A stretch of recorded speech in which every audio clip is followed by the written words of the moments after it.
Oke, baik. Assalamualaikum warahmatullahi wabarakatuh. Dan selamat pagi. Perkenalkan, saya Rahmat Permadi. Saya Fadila Ramadhani. Ya, dan kami di sini bertujuan untuk melakukan wawancara sedikit terkait pengalaman adik-adik sekalian, khususnya dalam hal pembelajaran online atau daring. Ya. Tapi sebelumnya mungkin bisa memperkenalkan diri dulu secara singkat. Ya, perkenalkan, nama saya Wafika Zahra Usra, biasa dipanggil Vika. Perkenalkan, saya Fatimah Zahra, biasa dipanggil Fatimah. Baik. Mungkin untuk awal kita langsung saja ya dulu ya. Jadi mungkin bagaimana kesan dan pesan adik-adik sekalian, kesan khususnya terkait pembelajaran daring ini. Mungkin dari Vika dulu. Kalau kesannya sih pasti agak kaget karena mungkin harus penyesuaian lagi dengan metode daring kan, yang tadinya mungkin di kelas, sekarang materinya cuma dikirim biasa di grup atau melalui website kampus. Kayak gitu, mungkin jadi perlu adaptasi atau penyesuaian ulang. Jadi kayak gitu. Kalau dari saya mungkin kesannya itu karena daring, jadi kita bisa mengakses kuliah itu dari mana saja. Kayak bisa lagi di rumah atau di mana saja, kita bisa tetap mengikuti kuliah tanpa harus pergi ke kampus. Berarti ada sisi positif dan negatifnya ya, pengalaman dari yang bisa dirasakan selama ini. Tapi tentu pasti ada kendala yang dirasakan. Nah, kira-kira itu seperti apa kendala yang pernah dialami dari Vika mungkin? Kalau kendala mungkin karena daring, mungkin kendala utamanya paling utama sih jaringan. Mungkin agak kurang bersahabat biasa. Kemudian karena di rumah mungkin ada banyak distraksi dari orang rumah. Kemudian itu tadi mungkin kalau dari daring, materinya kan cuma bisa dikirim dari grup WA, jadi penyampaian atau materinya kurang efisien dan efektif sampai ke mahasiswa. Selain itu mungkin kurang lebih sama-sama Vika, jaringan, jadi penyampaian materi itu kurang efektif. Terus terkadang juga kayak kami kalau misal di rumah biasa pakai wifi ya, jadi kadang sementara lagi kuliah terus tiba-tiba mati lampu terus kan jadi nggak ikut. Nah kayak biasa begitu tertinggal lagi materi penjelasan dari dosen. Oke. Ada nggak pembeda kalau misal dosen menyampaikan secara langsung dan secara online? Kalau dari saya sih pasti ada, karena kan kalau di kelas pasti lebih interaktif, dosennya bisa bergerak langsung, bisa nanya. Kalau di Zoom atau di media online pasti susah, apalagi kemarin kan online biasanya digabung di kelas besar, jadi agak sungkan untuk bertanya karena banyak orang, banyak audiensnya, jadi kayak seminar jadi. Tanya enggak sih, malu-malu biasa kalau bertanya, jadi kayak kurang interaktif dengan dosen. Sampai berapa orang itu biasanya kalau banyak? Biasa 200 satu angkatan. 250-an Iya, satu Zoom. Itu webinar itu berarti ya. Baik. Mungkin ada harapan ke depan terkait dengan pembelajaran online ini? Kalau dari saya sih mungkin bisa menemukan apa sih namanya inovasi atau metode yang bisa membuat daring ini bisa lebih efektif untuk sampai di mahasiswa, atau mungkin mahasiswa lebih nyaman belajar dengan daring atau ya kurang lebih. Terima kasih atas waktunya adik-adik. Ya, terima kasih banyak ya. Oke, assalamualaikum warahmatullahi wabarakatuh. Waalaikumsalam. Nah, di sini sudah hadir dari perwakilan dari setiap fakultas, ada dari Fakultas Teknik, ada dari Fakultas Ekonomi dan Bisnis, dan ada juga dari Fakultas Pendidikan. Kita mau tahu nih bagaimana pengalamannya terkait dengan pembelajaran daring. Kalau menurut Pak Khalid sendiri, bagaimana kesan pengalaman daring di Fakultas Teknik? Ya, terima kasih kesempatannya. Menurut dari bincang-bincang dengan teman-teman sejawat sama senior itu, kami semua sangat ada yang senang, ada yang berat ya. Dimana itu yang senang itu adalah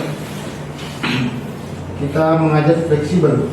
Fleksibel, semuanya ada materi yang mesti kita tetap buka, kita bisa lakukan secara daring. Cuman kemarin itu ada permasalahan pada saat pandemi kemarin itu mata kuliah yang tertutup. Karena kan kami diwajibkan untuk daring, sedangkan kebijakan dari pemerintah itu harus kerja work dari rumah. Jadi kami sangat kebingungan bagaimana membawakan mata kuliah itu secara daring, sedangkan yang harusnya itu praktikum. Jadi sangat kasihan kepada mahasiswa. Jadi berpengaruh sama Iya, efektivitasnya ya. berpengaruhnya. Iya. Susah berarti melakukan praktik secara online itu Iya. gimana gitu ya? Oke. Karena kan tidak semua mahasiswa itu ada praktikum yang kalau hanya praktikum yang mudah-mudah itu mungkin di rumahnya masing-masing ada bahan alat-alatnya, tapi kalau yang di skala yang berat-berat itu agak susah. Oke. Itu dari Fakultas Teknik ya. Saudaranya. Baik. Terima kasih Pak Boy. Kalau dari Fakultas Bisnis sepertinya agak berbeda ya kasusnya. Mungkin bisa dijelaskan dari Pak Pak Jarwan. Ya, terima kasih. Ini saya mau sampaikan bahwa fenomena kelas daring ini online ini kan tidak lepas dari bagaimana kita menyelesaikan pandemi yang membatasi kita untuk berada dalam satu ruangan. Mau tidak mau kita harus menghadapi. Namun yang menjadi kesan mungkin ya terkait dengan daring ini bahwa kita tidak bisa mengontrol suasana mahasiswa kita pada saat daring. Mungkin secara materi kita sampaikan baik, tapi menerima materi itu dengan keadaan mahasiswa itu yang kita tidak bisa kontrol. Ya. Mungkin kita sudah siapkan materi baik dengan metode yang dirasa cukup efektif untuk diterima, namun karena kondisi dari masing mahasiswa yang online dari berbagai situasi dan kondisi yang berbeda, itu yang kita tidak bisa kontrol. Jadi penerimaan materi mungkin kurang menurut saya dari kelas daring ini, karena di luar dari jangkauan kita sebagai dosen untuk menciptakan suasana kondusif, suasana akademis dalam pada saat penerimaan pembelajaran itu. Oke, saya jadi penasaran Bu Dila, tadi terkait efektivitas, apakah itu terdeteksi pas evaluasi Pak Irwan? Iya betul. Mungkin secara penelitian mungkin belum ada yang saya baca, tapi ada perbedaan tingkat kemajuan belajar. Ya. Nilai dari pada saat kita pemberian evaluasi secara biasa tatap muka di kelas, itu tingkat pemahaman mahasiswa lebih tinggi dibandingkan daring. Nah, sangat menarik nih, karena di sini kita sudah ada dari mewakili dari Fakultas Pendidikan. Nah, kalau dari Fakultas Pendidikan sendiri bagaimana? Apakah penyesuaian dengan antara offline dan online? Mungkin dari pendapat Pak Dr. Hadian Rahman bagaimana nih? Oke, terima kasih nih Bu Dila dengan Pak Mato atas kesempatan dan tentunya ruang yang diberikan untuk berbagi pengalaman di tempat ini. Yang pertama tentang kesan pembelajaran daring dari saya, dan tentunya juga mewakili teman-teman yang ada di Fakultas Pendidikan, bahwa pembelajaran daring kalau menurut kami itu memang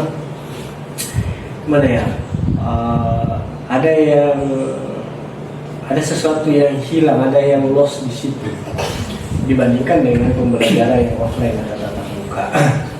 Kita kan khususnya misalnya di PGSD, contoh kasus PGSD itu kan bagaimana mendidik atau membekali mahasiswa itu dengan kompetensi mereka bisa mendidik, mereka bisa membentuk karakter dari anak-anak usia SD. Nah, sangat tidak mungkin tentunya kalau membentuk karakter seseorang sementara gurunya juga tidak terbentuk. Nah, itu yang hilang di pembelajaran. Dan kita tidak bisa mengontrol sikap perilakunya dan seterusnya. Itu yang paling fundamental menurut saya, khusus untuk di pembelajaran daring. Yang kedua, yang terkendala adalah akses jaringan, infrastruktur jaringan. Kita di Fakultas Ilmu Pendidikan kan bahkan mungkin skala universitas juga begitu, daerah mahasiswa kita adalah daerah-daerah dari kampung-kampung gitu, jadi pasti akses jaringannya itu tidak ada yang terbatas. Jadi memang saya kira walaupun ini tuntutan, tapi yang paling penting dilakukan adalah, ini juga sebagai solusi saya kira adalah ya akses dan infrastruktur jaringan itu yang penting ditangani. Tapi sekali lagi kalau saya, solusi yang paling efektif adalah kita lakukan, saya sebagaimana Pak Khalid tadi, ya fleksibel. Kita harus adaptif juga, jangan semua daring. Kalau ada yang bisa offline, di offline kan, jadi sistem blended lah. Jadi ada yang tidak bisa ikut secara offline tatap muka, ya dia bisa daring, sehingga kendala-kendala yang saya sampaikan tadi itu semua bisa teratasi gitu. Saya kira itu kalau dari saya. Terima kasih. Ada tambahan dari Pak Khalid? Ya, dari segi solusi khususnya ya, Budila ya. Iya. Ya, kalau saya dari segi solusi itu, ada beberapa teman menyarankan itu bagaimana kita membuat, sekarang kan zaman sudah canggih, kita dimanapun bisa belajar, jadi kita buat itu semacam, kita buat media pembelajaran, entah berupa video atau modul-modul, kita share ke mahasiswanya. Jadi mahasiswa itu sebelum melakukan praktikum contohnya, dia sudah mempelajari. Kan biasa itu kalau kita kasih materi saja berupa modul saja atau berupa gambar, mahasiswa itu kurang menangkap. Tapi langsung kalau video bilang begini caranya, ini caranya begini, dia gampang menerima. Berarti berpengaruh sama RPS-nya ya, Iya. metode yang digunakan dari Iya, RPS, iya. penyesuaian dari RPS dari Iya. metode lama ke metode baru. Iya. Saya mau tanyakan juga tentang penguasaan kelasnya dari segi fakultas pendidikan. Penguasaan kelasnya secara daring itu pastinya berbeda dengan penguasaan, karena penguasaan kelas kan kita harus tahu dulu karakter dari peserta didik sebelum kita menguasai kelas. Iya. Nah, bagaimana itu, Pak? Kalau secara struktural sebenarnya tentang manajemen kelas di daring itu kita memang sudah ada persamaan persepsi, ada standar yang diterapkan di jurusan. Misalnya mahasiswa itu harus on kamera, pakaiannya juga harus tetap sama dengan ketika dia offline di kampus. Jadi semua dosen harus menerapkan standar yang sama. Itu yang kami lakukan di Fakultas Ilmu Pendidikan, sehingga sedikitnya bisa meminimalisir itu tadi kelemahan dari pembelajaran dari itu tentang bagaimana pembentukan karakternya. Dan tapi ada yang menarik sebenarnya menurut Pak Mato, menurut saya ini perlu perhatian khusus. Yang saat ini yang kita lakukan itu satu semester itu kan, yang semester 1 itu kan semua full daring, online semua ya. Padahal ini Bapak itu kan yang harus dibentuk pertama kali untuk bagaimana turun dalam kampus. Jadi bayangkan dia dari SMP itu sudah 1 tahun daring, masuk ke perguruan tinggi lanjut daring, bagaimana tidak boring mereka. Dan hasil evaluasi suasana baru ya. Iya, betul. Jadi pengenalan kampusnya itu berat memang, dan itu sangat berefek ke kualitas. Seperti yang saya sampaikan tadi itu, ada beberapa keluhan dari teman-teman dosen itu pada yang mengajar semester 5 yang digunakan semester 1, semester 2 itu daring. Semester 5 masuk semester 5, mata kuliah di semester 1, 2 itu yang menjadi konsep dasar itu tidak bisa, mereka blank, tidak tahu apa konsep dasarnya khususnya di ilmu pendidikan. Iya, itu bagus sekali pembahasan dari Pak Anto ya, terkait dari SMA online, kuliah banyak online lagi gitu ya. Betul. Bagaimana kalau dari Pak Irwan sendiri? Terima kasih banyak Pak. Kalau saya harapannya untuk pembelajaran kita sangat berkeinginan besar untuk offline saja semua, karena kita sebagai pengajar kan mentransformasi ilmu, tapi bagaimana kita bisa mendidik. Ini yang penting, membibitkan karakter-karakter yang baik pada mahasiswa kita, karena mau tidak mau 10 tahun, 15 tahun ke depan dia adalah pengganti kita di dalam pembangunan bangsa ini. Jadi penekanannya pendidikan karakter sebaiknya langsung dihadapkan dengan mahasiswanya Face to face ya. face to face, memberikan contoh panutan. Apabila ada yang keliru bisa langsung kita koreksi bersama dan memberikan contoh yang baik. Itu bisa terjadi bila aktivitas pembelajaran kita dalam kelas atau secara langsung. Iya. Saya rasa sangat komprehensif ya, beda-beda, tapi kita punya beberapa poin yang penting yang bisa kita ambil dari narasumber. Ya, mungkin yang saya bisa dapat kalau dari Pak Irwan tadi adalah back to basic, kembali offline gitu ya, untuk memfokuskan transfer learning antar dosen dan mahasiswa melalui interaksi face to face gitu ya, Pak Irwan ya. Dan tadi kalau dari Pak Anto juga menekankan seperti itu sebenarnya, di mana anak-anak yang tadinya SMA kemudian menuju transisi ke kuliah tapi masih tetap online padahal mereka belum berorientasi di kampus. Jadi memang sentuhan pertama kampus itu sangat penting melalui offline dulu seperti itu ya Pak Anto ya. Kemudian Pak Holid tadi kalau ini lebih adaptif beliau menekankan bahwa kalau misal digabung dengan pendapat dari Pak Anto tadi, kalau offline di awal maka berikutnya mungkin ada adaptasi online juga ya, di mana modul-modul yang praktikum itu bisa dibuat video role play-nya gitu ya Udila ya. Jadi saya melihat betul ada tutorial yang dibuat. Mungkin ada tambahan dari Bu Dila juga? Saya rasa cukup ya. Dan ini sangat penting karena berkaitan dengan kualitas lulusan universitas juga memang perlu dipikirkan bagaimana pengembangannya ke depan.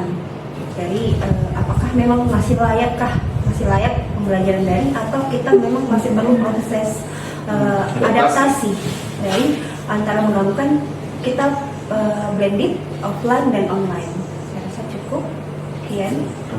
Sekian, terima kasih banyak. Terima kasih ini sudah diundang ini. Kami ASN Bangga melayani bangsa.